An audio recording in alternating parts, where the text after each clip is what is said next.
This video is from interview.com. Interview.com is a job portal. If you're looking for a job, you can post your resume with us. In this video, I'm going to talk about one of the important Java interview related question. So garbage collection in Java, points to remember. So here I'm going to give 10 points to remember about garbage collection. It can cover a lot of interview questions. In Java, garbage collection provides automated memory management. So for example, you have created multiple objects and they have used a lot of memory, and sometimes it goes to the out of scope and it becomes unreachable. Then there is an automatic memory management thread available inside the JVM itself that is called garbage collector. It's a background thread. It will be keep on running and it will try to find out unreachable objects and it will try to reclaim all the used memory. The purpose of garbage collector is to delete objects that can't be reached or no live references and reclaim memory.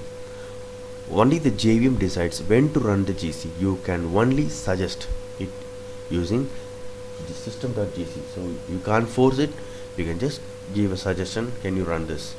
Objects must be considered eligible before they can be run.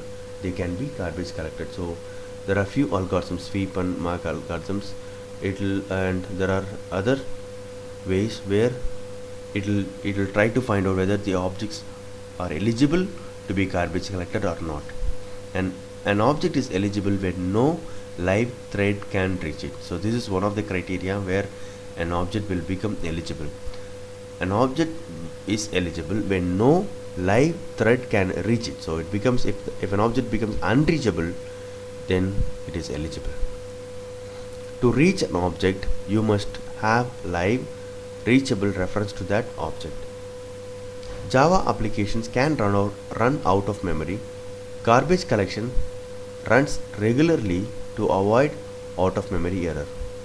So if the garbage collection is not running properly, then you will be getting a out of memory error. Request garbage collection with system.gc, very important and recommended. Class object has finalize method. The finalize method is guaranteed to run once and only once before the garbage collector deletes an object. It's an opportunity given to the class to do some performance before the object is removed. The garbage collector makes no guarantee. Finalize may never run. These are the 10 points I wish to give for garbage collection. Hope this video is useful. Thank you and all the best.